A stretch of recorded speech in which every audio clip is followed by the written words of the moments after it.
Ang atin pong munting mensahe sa araw na ito, pinamagatan nating Don't You Care? Mark 4:38. Jesus was sleeping on a cushion. The disciples woke him and said to him, "Teacher, don't you care if we drown?" Yan ang napakadiretsong tanong nila sa Panginoon dahil may bagyo, malakas ang hangin, pumapasok na ang tubig sa kanilang sasakyang dagat, at si Jesus ay tulog na tulog. Kaya ginising nila, sabi nila, "Don't you care if we drown?" Yan ang tanong ng lahat ng taong nalalagay sa panganib, nagdududa kung alam ng Diyos ang nangyayari, at kuminsan nagdududa kung ang Diyos nga ba ay kakampi natin, kasama natin, naiintindihan ba niya yan, at siya ba ay talagang para sa ating kapakanan. Don't you care? Isang tanong na maaaring magpaulit-ulit paminsan-minsan sa buhay ng mga tao. Mark 4:35-41. Kinagabi ay sinabi ni Jesus sa mga alagad, "Tumawid kayo sa ibayo." Kaya't iniwan nila ang mga tao at sumakay sila sa bangkang sinasakyan ni Jesus upang tumawid ng lawa. May iba pang mga bangkang nakisabay sa kanila. Habang naglalayag, inaabot sila ng malakas na bagyo, kaya't ang bangkang sinasakyan nila ay hinampas ng malalaking alon at ito'y halos mapuno ng tubig. Si Jesus ay natutulog noon sa may hulihan ng bangka, nakahilig sa isang unan. Ginising siya ng mga alagad at sinabi, "Guro, baliwala ba sa inyo kung mapahamak kami? Don't you care if we drown?" Bumangon si Jesus at sinaway ang hangin, "Tigil!" At sinabi sa lawa, "Tumahimik ka!" Tumigil nga ang hangin at tumahimik ang lawa. Pagkatapos sinabi niya sa mga alagad, "Bakit kayo natatakot? Hanggang ngayon ba'y wala pa rin kayong pananampalataya?" Natakot sila ng labis at namangha. Sabi nila sa isa't isa, "Anong klaseng tao ito? Pati hangin at lawa ay sumusunod sa kanya." At nawa pagpalain tayo ng Panginoon ng maraming karunungan upang maarok natin ang lalim ng mga salita at maliwanagan tayo sa leksyon ito para sa ating buhay. Isa-isahin natin, balik-balikan. Mark 4:35. That day when evening came, he said to his disciples, "Let us go over to the other side." Malinaw ang sinabi ni Jesus. Us, let us go. Hindi kayo lang, hindi ako lang, magkakasama tayo. We're all in this together. Tulad ng imbitasyon niya sa atin sa pagtalakay sa ating buhay, sa sunod sa kanyang mga utos, sa pagdaan natin sa buhay na ito, kasama niya tayo at kasama tayo ng Espiritu ng Panginoon. Us, hindi siya lang, hindi yung mga disciples lang, magkakasama. At saan sila pupunta? Nilinaw ni Jesus, to the other side. So, ibig sabihin, natatapos yung journey na yon ng safe kasi makakarating sila sa other side. Hindi naman sinabi ni Jesus na let's go to the bottom of the lake. Or kayo pupunta sa bottom, ako to the other side. Sabi niya, let us go, we will go to the other side of the lake. So, ibig sabihin, mabubuo ang biyahe. That statement was a promise that the trip would be concluded very, very fruitfully.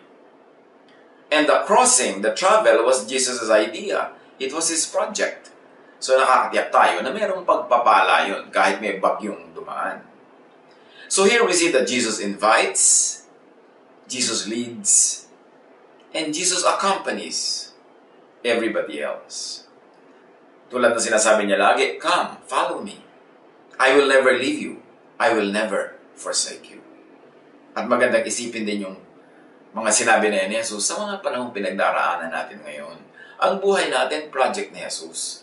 At tayo'y aakayin niya, gagabayan sa samahan hanggang makarating doon sa kabila. At sabi niya, "Come, follow me. I will never leave you. I will never forsake you." Kahit may bagyo o iba-iba pang mga tumatawag ng ating pansin at kuminsan lumilikha ng takot. Mark 4:36. Leaving the crowd behind, they took him along just as he was in the boat. Ibig sabihin, nandun na siya sa boat, Niyaya niya yung mga kasamahan niya at marami pang mga ibang bangkang sumabay sa kanila sa paglalayag. There were also other boats with him. So, hindi lang sila ang nagbabiyahe. Huwag tayong masyadong exclusive. Maraming sumusunod kay Jesus, maraming nakikinig kay Jesus, maraming sumasabay, hindi lang doon sa bangka ng mga disciples. Marami pang iba. Marunong tayo dapat mag-share at ang ating Panginoon, i-share natin sa iba. Huwag natin suluhin dahil maraming gustong sumama sa Kanya. Mark 4:37, a furious squall came up and the waves broke over the boat so that it was nearly swamped. It was a traveler's worst nightmare. It was a grave threat to life and safety because the boat was almost sinking. Napupuno ito ng tubig at umaapaw na halos sa dami ng tubig na pumasok dahil sasayaw-sayaw sa malalakas na alon itong kanilang sasakyang dagat. And the boat began to show signs of sinking. Of course, they were in the middle of that lake. There was no island, there was no land, walang hahawakan, tutungtungan o aasahan. The whole sea, which could be considered at the time to be their whole world, was under threat and was also very threatening. So naturally, there was fear, there was panic, and probably even regret na bakit ba nakasama-sama pa sila sa biyaheng ito. Kasi pag nagkakaroon ng mga pangyayaring ganyan, nagkakaroon ng space yung panic, yung regret, sisihan, paninisi sa sarili, kung ano-ano pa. Pero lahat ng mga negative things na yan ay hindi galing sa Diyos.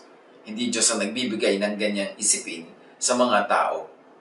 Mark 4:38, Jesus was in the stern, which means inside or in the covered part of the boat, sleeping on a cushion. Sabi ng ibang versions, reclining on a pillow. Whatever it is, he was comfortable. Outside of the boat, there was the storm.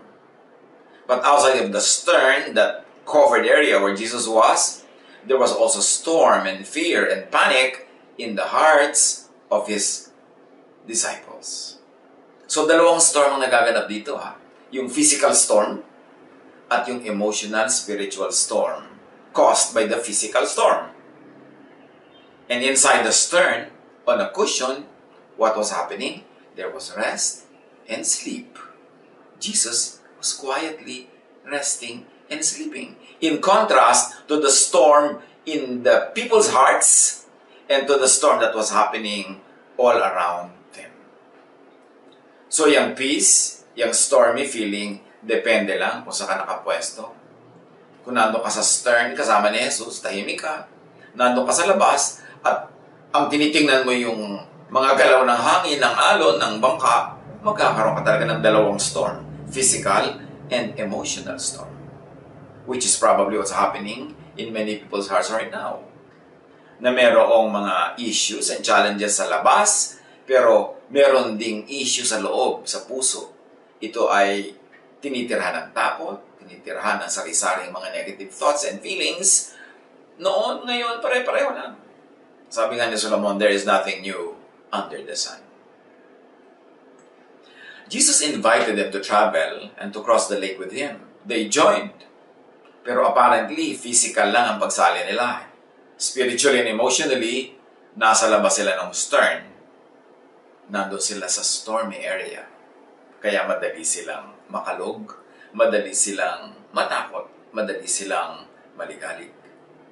So the disciples woke him and said to him, "Teacher, don't you care if we drown?"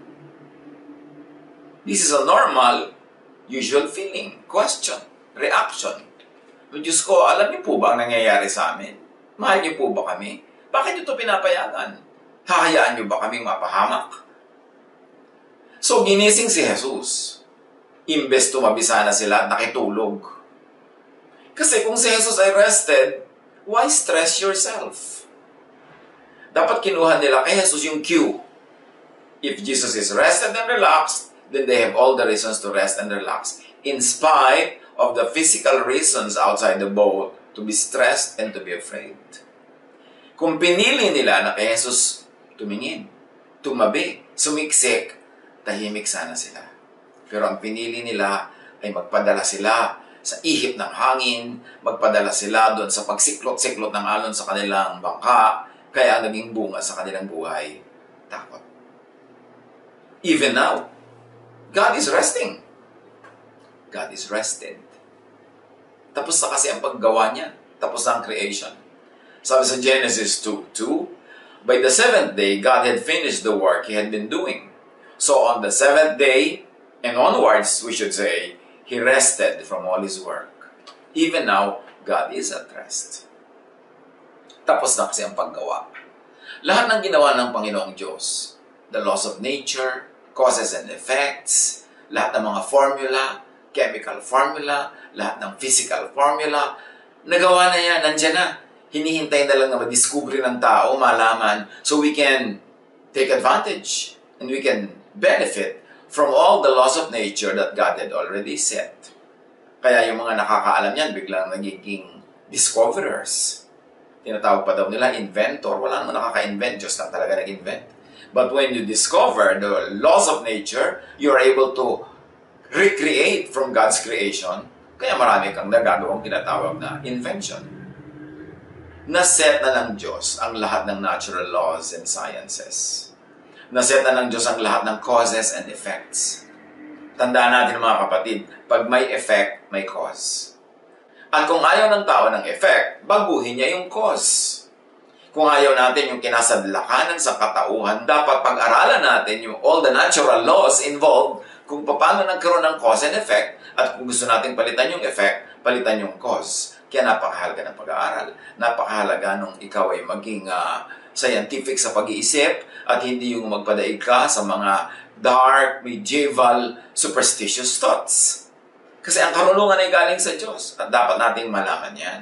Mag-aral, manuri. Alamin ang lahat ng natural laws and sciences na likha ng Diyos at i-apply yun ngayon sa effect na ating nararanasan, palitan yung cause using godly knowledge, using scientific knowledge, para mapalitan yung effect na ayaw natin. Lahat, set on automatic na. Tapos na ang pag-create ng Diyos. Huwag mo na siyang pagurin pa uli, patayuin mo lang sa kanyang pahinga at iparecreate mo ang will dahil nagawa na niya yun. So do not stress yourself asking God to change effects. Use science. Change effects by changing causes. Set na yan. Tapos na ang paggawa ng Diyos. So study nature through the lenses of God-created natural law. And study nature through the lenses of science. Apply knowledge to engineer natural phenomena. Apply knowledge to manage causes and effects. Tulad ng sinabi natin, pag may undesirable effect, mayroon lang kasing undesirable cause. Yun ang pagtuunan ng pansin. Mark 4:39, sa pagpapatuloy ng kwento. So, ginising siya. Sabi ng mga disciples, don't you care if we drown? So, he got up, rebuked the wind, and said to the waves, quiet, be still. Then the wind died down, and it was completely calm. Tumahimik, pumayapa. Pansinin natin kung anong ginawa ni Jesus nung may bagyo, naalagay sa panganib ang buhay ng mga disciples, or at least sa tingin nila, ginising siya, sabi niya, don't you care? Pagbangon niya, Jesus listened to the plea. Pinakinggan niya. Jesus rebuked the wind and the waves, not the disciples. Hindi inusig ni Jesus sa mga tao. Hindi isinisi ni Jesus sa mga tao ang bagyo. Hindi sinabi ni Jesus na may bagyo kasi galit sa inyo ang Diyos Ama. Hindi tumawag si Jesus ng repentance rally para tumigil ang bagyo. Hindi naman niya sinabi, kaya may bagyo kasi makasalanan kayo kasi galit sa inyo ang Diyos. Hindi dinagdagan ni Jesus ng guilt and more fear ang nerbiyos ng mga tao. Kasi hindi naman nagpabagyo ang Diyos para magpapansin, para magpaalala ng kasalanan, at para magparusa. Talaga lang may bagyo, may cause and effect. At pag tinignan natin yung geography ng Sea of Galilee, merong maraming mga warm winds na naiipon dyan sa gitna ng lake na yan kasi yan ay parang nakukwintasan ng mga kabundukan. So, warm air gathers on the surface of the lake. Pero pagka merong mga bagong hangin na dumarating galing sa Mediterranean Sea, that warm air is pushed up. And when that is pushed up, suddenly a storm is created. Kaya dyan sa Sea of Galilee, ang dami mga storms eh. Hindi dahil makasalanan yung mga disciples. Hindi dahil makasalanan yung mga nakasakay sa ibang bangkang kasama nila. Cause and effect. Natural law. But Jesus is above natural law. Kaya, nung sinaway niya, tumahimik yung bagyo. At sinaway niya yon para matahimik yung mga tao. Remember, pinatahimik ni Jesus ang bagyo para tumahimik ang kalooban ng mga disciples na natatakot. Hindi niya tinakot palalo by making them feel guilty and by telling them na galit sa kanila ang Diyos, kaya nagkabagyo. Ang ministry ni Jesus, magpatawad, magbigay ng kabutihan ng Diyos, magpapanatag ng ating kalooban, magpatahimik ng kalooban, hindi manggulo palalo at manakot, lalo sa mga panahong nakakanerbiyos na nga. Warm air that arises causes sudden storms.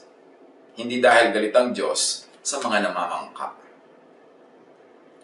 Isinugo si Jesus para maghatid ng mabuting balita, hindi ng masamang balita. Para maghatid ng kapatawaran, hindi ng pag-uusig at parusa. At para maghatid ng rest and peace, hindi RIP na rest in peace. Kaya siya good news. Kaya ang gospel is the good news. Pero napakadaling gamitin ng iba yan na pagka merong natural phenomena, ba-blackmailin nila ang mga tao into repentance, into making themselves responsible and guilty for it. Ang nangyayari tuloy, imbes makatulong, lalong nakakapagpanerbiyos. Dahil ngayon, hindi lang pala may natural phenomenon, galit pa ang Diyos, so nadodoble-doble ang alalahanin ng mga tao. Samantalang ang sabi lagi ng Diyos, comfort, comfort my people. Huwag niyo silang takutin. Huwag niyo silang bigyan ng dagdag pa na alalahanin sa mga inaalala na nila ngayon. Natural lang na may bagyo, may natural causes ang lahat. At hindi isinugo si Jesus para manakot at magpahirap, talaga lang may natural scientific causes and effects. Pero siyempre naman, talaga may mga pagkakasala ang tao, may mga pagkakamali, may mga pagkukulang na dapat ay personally nilang pag-isipan at ayusin, pero ang ipinakilala ni Jesus na Ama ay mabuti, mabait, at mapag-aruga. Hindi magagalitin, hindi mapaghiganti, hindi mapag-alboroto, hindi nagpapadala ng bagyo para lang magpapansin, hindi nagpapadala ng dilubyo para lang magdasal ang mga tao sa Kanya. Anong klaseng image ng Diyos ang ating ipapakita, ilalarawan kung ganung uri ng Diyos ang ipapakilala natin? Na nagkasakit ka kasi galit sa'yo ang Diyos, so magsisi ka para ka gumaling. Na merong taggutom kasi galit ang Diyos. Lagi na lang galit ang Diyos. Yung nagagalit na lang siya, ang dami-daming paparusahan, lahat ng dadamay. Ganun ba yun? O talaga lang may natural law? At para makinabang tayo doon, alamin mo how natural law operates and do what is natural, what is scientific and clinical para ma-solve ang challenge. Mahilig ang mga Pharisees and teachers of the law na mag-misrepresent sa Diyos bilang magagalitin at mapagiganti, bilang mapang-usig at malupit. Mahilig ang mga Pharisees na magpagilty at manakot.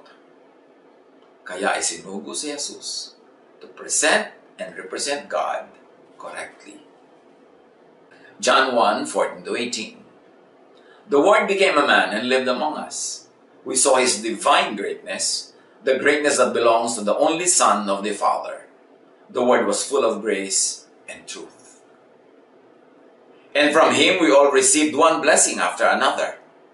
No one has ever seen God. The only Son is the one who has shown us what God is like. At yun ay pinakita ni Jesus nung siya bumangon at pinatahimik niya ang bagyo. He was showing us what God is like. Nakikinig siya sa concern ng kanyang mga anak, valid or not valid, reasonable or not reasonable, na ang gusto ng Panginoong Ama natin, through Jesus, ay bigyan tayo ng kapayapaan, katahimikan, at katiwasayan. Hindi para tayo takutin ng takutin at i-blackmail into repentance na hindi mo naman alam kung anong kasalanan ba ang ginawa mo kung bakit nagkabagyo. Anong kasalanan nga ba ang ginawa mo kung bakit nagkaroon ng giyera, kung bakit nagkaroon ng mga tagutom? Naturally, meron talaga tayong mga pagkukulang na dapat ituwid. Pero hindi naman yung Diyos na, ay, may pagkukulang yung mga tao na ito, therefore, paparusahan ko ang buong mundo. Ito ang maling pagpapakilala sa Diyos. Kaya pinadala si Jesus para ipakilala ang Diyos sa tamang paraan. Hindi tayo dapat laging natatakot sa Diyos. Ama natin siya, mahal niya tayo. Dapat tayong lumalapit at nakita nyo, lumapit yung mga natatakot. Tinanggal ang kanilang takot. Mark 4:40. He said to his disciples, "Why are you so afraid? Do you still have no faith?" Na pwede rin natin sabihin sa ating sarili, sa isa't isa, na may Diyos. Alam niya ang nangyayari. Okay, hilingin natin. Ay, natatakot kami sa bagyo. Ayaw na namin ng bagyo. Hilingin natin. And then hintayin natin kung ano ang gagawin ni Jesus. Just a question, a reminder to exercise faith that leads to peace of mind. Yun ang sinabi ni Jesus, why are you so afraid? Mark 4:41. They were terrified and asked each other, "Who is this? Even the wind and the waves obey him." Kita nyo, mahilig talaga matakot ang tao, takutin ang sarili at isa't isa. Sinabi na nga ni Jesus, why are you afraid? Tapos pinatahimik na yung bagyo. Ang effect pa rin sa kanila, natakot na naman sila ngayon. And this time kay Jesus, sino siya? Bakit kahit bagyo, kaya niyang payapain? Yes, any wind and wave, obey Jesus. Yun dapat ang lesson na tandaan natin. Any and all causes of disease, follow Jesus. Pero huwag daanin sa superstitious rituals. Huwag daanin sa over-spiritualized methods. Hindi ba pwedeng science muna? Hindi ba pwedeng laboratory muna? Hindi ba pwedeng medicine muna? Hindi ba pwedeng natural law muna bago natin sisihin ang humanidad, bago natin pagiltihin, bago natin paratangan at usigin? Daanin sa God-designed natural law. Daanin sa science. Science could be God's contemporary prophet.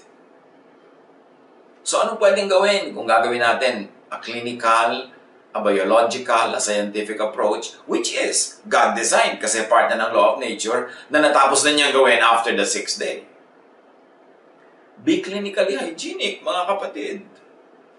Huwag kang pray ng pray na paalisin ng Diyos ang sakit, pero sa laula tayo, marumi tayo, kailangan be clinically hygienic. Be physically strong, be infection resistant. Para yung mga lilipad-lipad na mga mikrobyo dyan, pag dumating sa'yo, talsik kasi malakas ang iyong katawan. Be as immune as possible, with good sleep, with rest, as much as our life and lifestyle will allow. And be as much as possible, be well-nourished, and protect your physical health. Follow scientific, clinical protocols. Protect, preserve, and nurture nature. Kasi lahat ng mga imbalances na nangyayari sa ating paligid ngayon, sa sobrang pagkalbo ng mga gubat, pagdudumi natin ng mga ilog at mga dagat at ng hangin, nakikreate yung atmosphere where this kind of diseases can spread very, very easily. Yung mga sobrang siksika ng mga cities, madali tuloy na magkahawa-hawahan. Yung disparity in the distribution of the wealth of the planet, kaya napakaraming sobrang mga mahihirap, ang dali-dali tuloy dapuan ng sakit. Dapat talaga ayusin ang buhay ng sangkatauhan, hindi lang individual, hindi lang pamilya, hindi lang society, hindi lang bansa. Kasi nakita natin, we are all interconnected. Kaya magmahalan tayo, tulungan natin ang isa't isa kasi ang magaganap sa kapwa natin doon sa kabilang continent, nakaka-apekto rin sa atin. Magandang reminder that we are all one as humanity. Cause and effect. So ask Jesus, let Jesus calm the storm. Outside our immediate boat, in the world. Ask Jesus to calm the storm and the water on board, filling our boat, causing a sinking feeling. But most importantly, ask Jesus, let Jesus calm the storm inside your heart and your mind. If your heart and mind is the kingdom of God, if God rules there, the peace of God rules your heart, you hold fast to the promises of God, and you are very aware of God's track record of loving through Jesus, then, no matter what storm can brew outside, you will have peace inside your heart because your heart is the kingdom of God. Yun ang ating alagaan na si Jesus ang lagi ng sentro ng ating focus, ang kanyang mga pangako, ang kanyang mga salita. Hindi doon tayo nakatitig sa bawat galaw ng alon, sa bawat galaw ng tubig na tinatangay ng hangin, hindi sa bawat ihip ng hangin, kundi kay Jesus na nandun sa loob ng stern, nasa kutsyon, nagpapahinga, natutulog. Hindi lang yun dahil siya antukin o siya pagod. Pinapakita niya sa atin how to deal with the storms in our life. To do what is practical, to prepare a seaworthy boat, to strengthen ourselves, our immune system, and then to do what is practical, pagkatapos ipagtiwala sa Diyos ang lahat. To rest in spite of the storm because Jesus rules our hearts. Spiritually, emotionally, enter the stern where Jesus is. Kung nasan siya, doon tayo magsiksik. Lay on the cushion where Jesus rests and offers rest. Enter Jesus' peace. Make your heart and mind Jesus' stern. God's kingdom, a zone of peace and rest. Alam niya naman yung main mission ni Jesus. Lagi niyang sinasabi yan. Matthew 11:28-30. Come to me, all of you who are weary and burdened, and I'll give you rest. Yan ang gawin natin ngayon. Sa pumapagod sa ating isip, sa ating katawan, sa ating puso, sabi ni Jesus, come to me. Alam kong pagod kayo. I'll give you rest. Take my yoke upon you and learn from me, for I am gentle and humble in heart, and you will find rest for your souls. So kita nyo, pahinga ng spirito, pahinga ng damdamin, ng puso, yun ang gusto ni Jesus. Yun ang pag-aralan natin, ipahinga yung ating loob, magtiwala. For my yoke is easy, and my burden is light. Do not fill your heart with fear. Do not fill your heart with what causes fear. Fill your heart and mind with faith and all good things that come from God. Sabi sa Hebrews 12:2, fixing our eyes on Jesus, not on the storm. Hindi sa kung ano-ano pa man, kundi kay Jesus. Sa Luke 8:49-50, may isang batang namatay, inilapit ng tatay niya kay Jesus para gamutin. Pero may nagdawalitang patay na ang bata o nakabalahin si Jesus. While Jesus was still speaking, someone came from the house of Jairus, the synagogue leader. Your daughter is dead, he said. Don't bother the teacher anymore. In other words, this is hopeless. Hearing this, Jesus said to Jairus, don't be afraid, just believe, and she will be healed. He, she, they, you, I, we, the earth will be healed. Don't be afraid. Just believe.